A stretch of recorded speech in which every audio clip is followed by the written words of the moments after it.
ஓம் சாந்தி. 6/6/2024 காலை முரளி. இனிமையான குழந்தைகளே, பாபா தோட்டத்தின் எஜமானராக இருக்கிறார். இந்த தோட்டத்து எஜமானரிடம் தோட்டக்காரர்களாகிய நீங்கள் நல்ல நல்ல நறுமணமிக்க மலர்களை கொண்டு வர வேண்டும். வாடிப்போன மலர்களை கொண்டு வராதீர்கள்.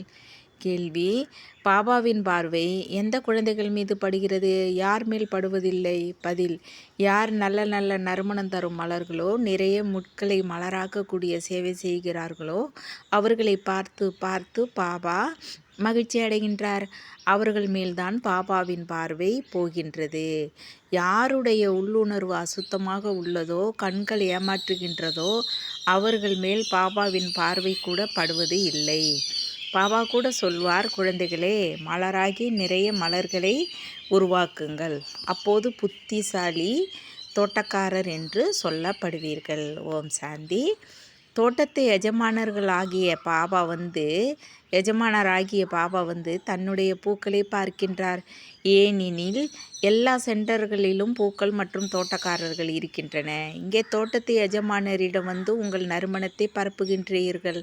நீங்கள் மலர்கள் அல்லவா? உங்களுக்கும் தெரியும், பாபாவுக்கும் தெரியும், முள்காட்டின் விதை ரூபமாக ராவணன் இருக்கிறார். மற்றபடி முழு மரத்தின் விதை ஒரே ஒருவர்தான். ஆனால் மலர்களின் தோட்டத்தை முட்களின் காடாக உருவாக்குபவரும் ஒருவர் இருப்பார். அவரே ராவணன். ஆக தீர்மானியுங்கள். பாபா சரியாக சொல்லிக் கொடுக்கிறார் அல்லவா? தேவதைகள் என்ற பூக்களின் தோட்டத்திற்கு விதை ரூபம் தந்தையாவார். நீங்கள் இப்பொழுது தேவி தேவதை ஆகிய கொண்டு இருக்கிறீர்கள் அல்லவா? நாம் எப்படிப்பட்ட மலராக இருக்கின்றோம் என்று ஒவ்வொருவரும் தெரிந்திருக்கிறார்கள். தோட்டத்து எஜமானர் கூட பூக்களை பார்க்க இங்கேதான் வருகின்றார்.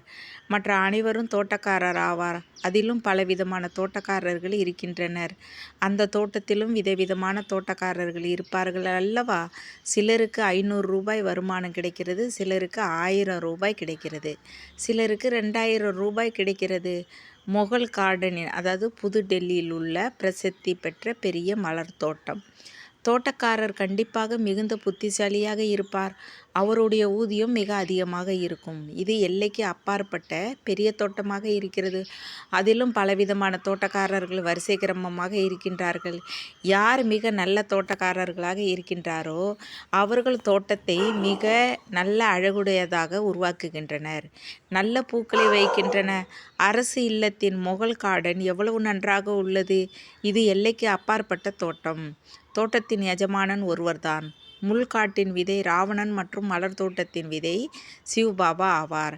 ஆஸ்தி பாபாவிடமிருந்து கிடைக்கிறது, ராவணனிடமிருந்து கிடைப்பது இல்லை. அவர் சாபம் கொடுக்கிறார். எப்போது சாபத்துக்கு ஆளாகின்றனரோ அப்போது அனைவரும் சுகம் கொடுக்கக்கூடியவரை நினைவு செய்கின்றனர். ஏனெனில் அவர் சுகத்தின் வள்ளல், எப்போதும் சுகம் தரக்கூடியவர் ஆவார். தோட்டக்காரர்கள் கூட விதவிதமாக இருக்கின்றனர். எப்படி தோட்டத்தை சிறியதாகவோ பெரியதாகவோ உருவாக்கி இருக்கின்றனர் என்று தோட்டத்து எஜமானர் வந்து தோட்டக்காரர்களையும் பார்க்கின்றார். எப்படிப்பட்ட மலராக இருக்கின்றார் என்பதையும் கவனத்தில் கொண்டு வருகின்றார். சில நேரம் மிக நல்ல நல்ல தோட்டக்காரர்களாக வருகின்றனர். அவர்கள் தோட்டத்து மலர்களின் அலங்காரம் கூட மிக நன்றாக இருக்கிறது. அப்போது தோட்டத்து எஜமானருக்கும் மகிழ்ச்சி ஏற்படுகிறது. ஆகா, இவர் மிக நல்ல தோட்டக்காரராக இருக்கிறார், நல்ல மலர்களை கொண்டு வந்து இருக்கிறார். இவர் எல்லைக்கு அப்பாற்பட்ட தந்தை மற்றும் அவருடையது எல்லையற்ற விஷயங்கள் ஆகும். பாபா முற்றிலும் சத்தியமானதை சொல்கிறார் என்று குழந்தைகள் நீங்கள் மனதில் புரிந்து கொள்கின்றீர்கள். அரைக்கல்பம் ராவணராஜ்யம் நடக்கிறது. மலர் தோட்டத்தை முள்காடாக ராவணன் ஆக்கி விடுகிறார். காட்டில் ஒரே முட்களாக இருக்கும். மிகுந்த துக்கம் இருக்கும். தோட்டத்தில் முள் செடி இருக்குமா என்ன? ஒரு முள் செடி கூட இருக்காது. குழந்தைகள் அறிவர். ராவணன் தேக அபிமானத்தில் கொண்டு வருகிறது. பெரியதிலும் பெரிய முள் தேக அபிமானம் ஆகும். சிலருடைய பார்வை காம விகாரம் நிறைந்ததாக இருக்கிறது மற்றும் சிலருடைய பார்வை பாதியளவு காம விகாரத்துடன் இருக்கிறது என்று பாபா இரவிலும் கூட புரிய வைத்தார். சிலர் புதிய புதிய குழந்தைகளாகவும் வருகின்றனர். அவர்கள் முதலில் நன்றாக இருக்கின்றனர். விகாரத்தில் ஒருபோதும் செல்ல மாட்டோம், தூய்மையாக இருப்போம் என்று நினைக்கின்றனர். அந்த நேரம் மட்டும் சுடுகாட்டு வைராக்கியம் வருகிறது. பிறகு வீட்டுக்கு சென்றதும் மோசமாகி விடுகின்றனர். அவர்களுடைய பார்வை அசுத்தமாகி விடுகிறது. பாபா பாபா இவர் மிகவும் நல்ல மலராக இருக்கிறார் என்று நல்ல நல்ல பூக்கள் என்று எண்ணி தோட்டத்து எஜமானரிடம் கொண்டு வருகின்றனர். இவர் இப்படிப்பட்ட மலராக இருக்கின்றார் என்று சில தோட்டக்காரர்கள் பாபாவின் காதில் சென்று சொல்கின்றனர். தோட்டக்காரர்கள் என்றால் கண்டிப்பாக சொல்வார்கள் அல்லவா? பாபா உள்மனதை அறிபவர் என்பது கிடையாது. தோட்டக்காரர் ஒவ்வொருவருடைய நடத்தையும் சொல்கின்றார். பாபா இவருடைய பார்வை நன்றாக இல்லை, இவருடைய நடத்தை ராயலாக இல்லை, இவர் 10-20% மாறியிருக்கிறார். கண்கள் தான் முக்கியமானது ஆகும். அவைதான் மிகவும் ஏமாற்றுகின்றன. தோட்டக்காரர் வந்து தோட்டத்து எஜமானரிடம் அனைத்தையும் சொல்வார். நீங்கள் எப்படிப்பட்ட மலர்களை கொண்டு வந்திருக்கிறீர்கள் என்று பாபா ஒவ்வொருவரிடமும் கேட்கின்றார். சிலர் ரோஜா மலராக இருக்கின்றனர், சிலர் மல்லிகையாக இருக்கின்றனர், சிலர் அரளி பூக்களை கூட அழைத்து வருகின்றனர். இங்கே மிக எச்சரிக்கையோடு இருக்கின்றனர். காட்டுக்கு சென்றதும் வாடிப்போய் விடுகின்றனர். இவர் எந்த மாதிரியான மலர் என்று பாபா பார்க்கின்றார். மாயை தோட்டத்துக்காரர்களையும் மிக பலமாக அடித்து விடுகிறது. ஆக தோட்டக்காரர்களும் கூட முள்ளாக மாறிவிடுகிறார்கள். தோட்டத்தை எஜமானர் வருகிறார் என்றால் முதலில் தோட்டத்தை பார்க்கின்றார். பிறகு பாபா அமர்ந்து மலர்களை அலங்காரம் செய்கின்றார். குழந்தைகளே, எச்சரிக்கையோடு இருங்கள். குறைகளை நீக்கி கொண்டே செல்லுங்கள். இல்லையானால் பிறகு பச்சாதாபப்பட வேண்டி இருக்கும். பாபா லட்சுமி நாராயணனாக ஆக்க வந்திருக்கிறார். அதற்கு பதிலாக நாம் வேலைக்காரராக ஆகலாமா என்ன? நாம் அவ்வளவு உயர்ந்தவர்களாக ஆக தகுதியானவர் ஆகின்றோமா என்று தன்னைத்தானே சோதனை செய்யப்படுகிறது. முள்காட்டின் விதையாக இருக்கின்றார். முள்காட்டின் விதையாக ராவணன் இருக்கின்றார். மலர் தோட்டத்தின் விதையாக ராமர் இருக்கின்றார் என்று தெரிந்து இருக்கின்றீர்கள். இந்த அனைத்து விஷயங்களையும் பாபா அமர்ந்து சொல்கின்றார். ஆனாலும் பள்ளி படிப்பை மகிமை செய்கின்றார். அந்த படிப்பு நல்லது ஆகும். ஏனெனில் அது வருமானத்துக்கு ஆன ஆதாரம் ஆகும். குறிக்கோள் கூட இருக்கிறது. இது கூட பாடசாலையாகும். இங்கே குறிக்கோள் இருக்கிறது. வேறு எங்கும் இப்படி ஒரு குறிக்கோள் இருப்பது இல்லை. உங்களுடையது நரனிலிருந்து நாராயணாவதற்கான ஒரே ஒரு குறிக்கோள். பக்தி மார்க்கத்தில் சத்யநாராயணனுடைய கதையை மிகவும் கேட்கின்றனர். ஒவ்வொரு மாதமும் பிராமணனை அழைக்கின்றனர். பிராமணன் கீதையை சொல்கின்றார். இன்றைக்கோ கீதையை அனைவரும் சொல்கின்றனர். உண்மையான பிராமணர்கள் யாருமே இல்லை. நீங்களோ சத்தியமான பிராமணர்கள், சத்தியமான தந்தையின் குழந்தைகளாக இருக்கின்றீர்கள். நீங்கள் உண்மையிலும் உண்மையான கதையை சொல்கின்றீர்கள். சத்யநாராயணனுடைய கதையாகவும் இருக்கிறது, அமர கதையாகவும் இருக்கிறது, மூன்றாம் கண்ணின் கதையாகவும் இருக்கிறது. பகவானுடைய மகா வாக்கியம், நான் உங்களை ராஜாவுக்கெல்லாம் ராஜா ஆக்குகின்றேன். அந்த மனிதர்கள் கீதையை சொல்லி கொண்டு வருகின்றனர். பிறகு யார் ராஜாவானார்?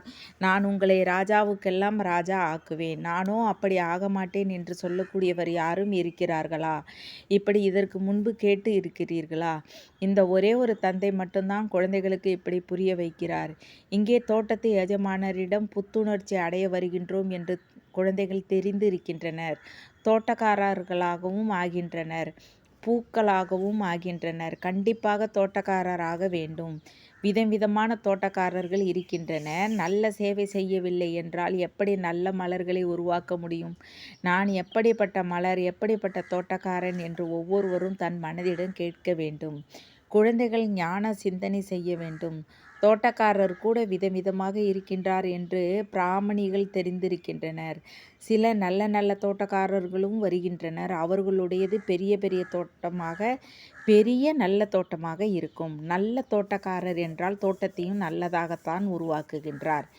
நல்ல நல்ல பூக்களை பாபாவிடம் கொண்டு வருகின்றனர். அதை பார்த்து மனம் மகிழ்ச்சி அடைகின்றது. சிலர் சாதாரண பூக்களை கொண்டு வருகின்றனர். இவர்கள் என்னென்ன பதவி அடைவார்கள் என்று தோட்டத்து எஜமானர் புரிந்து கொள்கின்றார். இப்பொழுது நேரம் இருக்கிறது. ஒவ்வொரு முள்ளையும் மலராக்குவதில் உழைப்பு தேவைப்படுகிறது. சிலர் மலராக மாற விரும்புவதே இல்லை, முல்லைதான் விரும்புகின்றனர். அவர்களின் கண்களில் உடைய உள்ளுணர்வு மிக அசுத்தமாக இருக்கிறது. இங்கே வந்தும் கூட அவர்களுக்குள் நறுமணம் ஏற்படுவது இல்லை. எனக்கு முன்னால் மலர்கள் அமர்ந்தால் நன்றாக இருக்கும் என்று தோட்டத்து எஜமானர் விரும்புகின்றார். அவர்களை பார்த்து மகிழ்ச்சி அடைகின்றேன் என்கின்றார். இவர்களுடைய உள்ளுணர்வு எப்படி இருக்கிறது? அதாவது விகாரமானதாக இருக்கிறது என்று பார்க்கின்றேன். ஆனால் அவர்கள் மீது பார்வை கூட படுவது இல்லை. ஆகையால் ஒவ்வொருவரையும் பார்க்கின்றேன். என்னுடைய இந்த மலர் எப்படிப்பட்டதாக இருக்கிறது, எவ்வளவு நறுமணம் கொடுக்கிறது, முள்ளிலிருந்து மலராக இருக்கிறீர்களா இல்லையா? ஒவ்வொருவரும் தனக்குத்தானே புரிந்து கொள்ள முடியும். நாம் எந்த அளவு மலராக இருக்கிறோம், முயற்சி செய்கின்றோம்.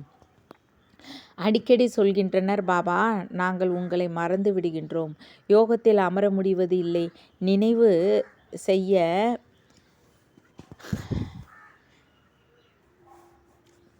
யோகத்தில் அமர முடிவதில்லை, நினைவு செய்யவில்லை.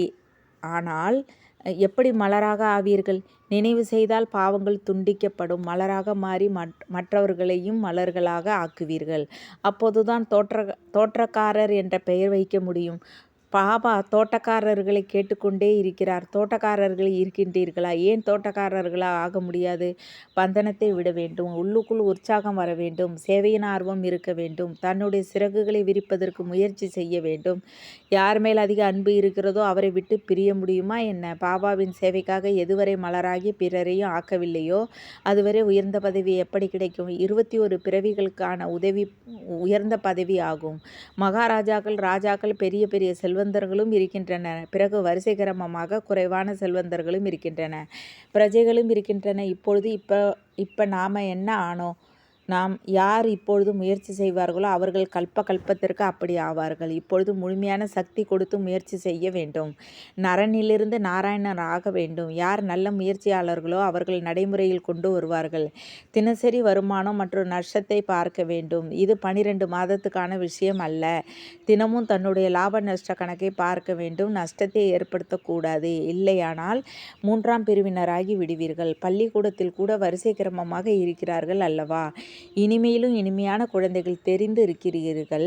விருட்சபதி நம்முடைய விதையாக இருக்கிறார். அவர் வருவதன் மூலம் நம் மீது பிரகஸ்பதி திசை அமர்கிறது. பிறகு ராவண ராஜ்யம் வரும்போது ராகு திசை அமர்கிறது. விருட்சபதி மிகவும் உயர்ந்தவர், ராவணன் மிகவும் தாழ்ந்தவர். ஒரேடியாக சிவாலயத்தை வைஷ்யாலயமாக மாற்றி விடுகின்றான். இப்பொழுது குழந்தைகளாகிய உங்கள் மீது பிரகஸ்பதி திசை இருக்கிறது. முதலில் புதிய மரமாக இருக்கிறது, பிறகு பாதிக்கு பின் பழையது ஆரம்பமாகிறது.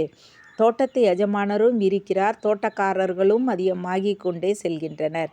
தோட்டத்து எஜமானரிடம் பூக்களை கொண்டு வருகின்றனர், ஒவ்வொரு தோட்டக்காரரும் பூக்களை கொண்டு வருகின்றனர். பாபாவிடம் செல்ல வேண்டும் என்று துடிக்கக்கூடிய நல்ல நல்ல குழந்தைகளை சிலர் அழைத்து வருகின்றன. எப்படி விதவிதமான யுக்திகளோடு பாபாவிடம் குழந்தைகள் வருகின்றன. மிக நல்ல நல்ல மலரை கொண்டு வந்திருக்கிறார்கள் என்று பாபா சொல்கிறார். தோட்டக்காரர் 2ஆம் தரமாக இருந்தாலும் தோட்டக்காரரை விட மலர்கள் நன்றாக இருக்கின்றன. நம்மை அவ்வளவு உயர்ந்த உலகத்தின் எஜமானராக்கக்கூடிய சிவபாபாவிடம் செல்ல வேண்டும் என்று துடிக்கிறார்கள். வீட்டில் அடி வாங்கினாலும் கூட சிவபாபா எங்களை காப்பாற்றுங்கள் என்று சொல்கிறார்கள். அவர்களைத்தான் உண்மையான திரௌபதி என்று சொல்லப்படுகிறது. எது நடந்து முடிந்ததோ அது மீண்டும் நடக்கத்தான் வேண்டும்.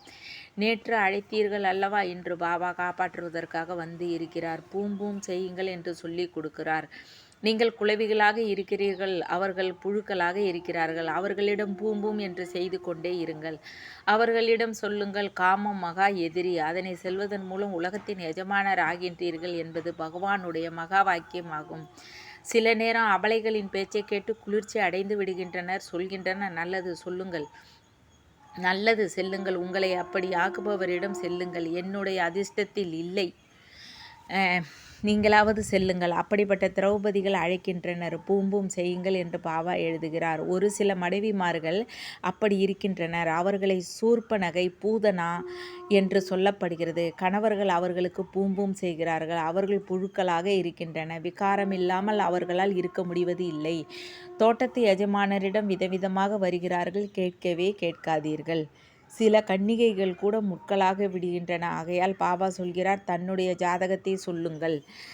பாபாவிடம் சொல்லவில்லை, மறைக்கிறார்கள் என்றால் அது அதிகரித்து கொண்டே போகும். பொய்யானவர்கள் இருக்க முடியாது. உங்கள் உள்ளுணர்வும் மோசமாகி கொண்டே போகும். பாபாவிடம் சொல்வதன் மூலம் நீங்கள் காப்பாற்றப்பட்டு விடுவீர்கள். உண்மையை சொல்ல வேண்டும், இல்லையானால் முற்றிலும் பெரிய நோயாளி ஆகி விடுவீர்கள். யார் விகாரி ஆகின்றார்களோ அவர்களுடைய முகம் கருப்பாகி விடுகிறது என்று பாபா சொல்கிறார். தூய்மையற்றவர் என்றால் கருப்பு முகம். கிருஷ்ணரை கூட ஷாம் சுந்தர் என்று சொல்கின்றனர். கிருஷ்ணரை கருப்பாக்கி விட்டனர். ராமரை, நாராயணரை கூட கருப்பாக்கி காட்டுகின்றன. அர்த்தம் எதுவும் புரிந்து கொள்வது இல்லை. உங்களிடம் உள்ள நாராயணரின் சித்திரம் வெண்மையாக உள்ளது. இது உங்களுடைய குறிக்கோள் ஆகும். நீங்கள் கருப்பு நாராயணர் ஆகக்கூடாது. இங்கிருக்கும் கோயிலில் உள்ளது போல நாராயணர் இருக்கவில்லை. விகாரத்தில் விடுவதன் மூலம் கருப்பு முகமாகி விடுகிறது. ஆத்மா கருப்பாகி விட்டது. இரும்பு யுகத்திலிருந்து தங்க யுகம் செல்ல வேண்டும். தங்க குருவியாக வேண்டும்.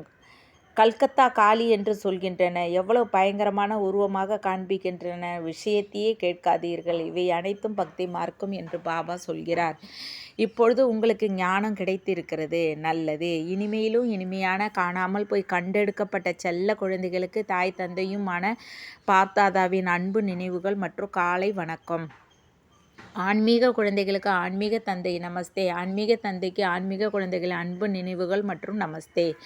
தாரணைக்கான முக்கிய சாரம் 1. தன்னுடைய சிறகுகளை விரிப்பதற்காக பந்தனங்களிலிருந்து விடுபட்டு புத்திசாலியாகி தோட்டக்காரராக வேண்டும். முட்களை மலராக்கும் சேவை செய்ய வேண்டும். நான் எவ்வளவு நறுமணம் உள்ள மலராக இருக்கின்றேன். என்னுடைய உள்ளுணர்வு சுத்தமாக இருக்கிறதா? கண்கள் ஏமாற்றம் தரவில்லை தானே என்று தன்னைத்தானே பார்க்க வேண்டும். தன்னுடைய நடத்தையின் கணக்கு வழக்கு வைத்து குறைகளை நீக்க வேண்டும். வரதானம்: சுயராஜ்யத்தின் நசா மற்றும் நம்பிக்கை மூலமாக சக்திசாலியாகக்கூடிய சகஜ யோகி, நிரந்தர யோகி ஆகுங்கள். சுயராஜ்ய அதிகாரி எனில் ஒவ்வொரு கர்ம இந்திரியத்தின் மீதும் தனது ராஜ்யத்தை செலுத்துபவர் ஆவார். ஒருபோதும் சங்கல்பத்திலும் கூட கர்ம இந்திரியங்கள் ஏமாற்றக்கூடாது. எப்போதாவது தேக அபிமானம் வந்துவிட்டால் ஆவேசம் அல்லது கோபமானது சகஜமாக வந்துவிடும்.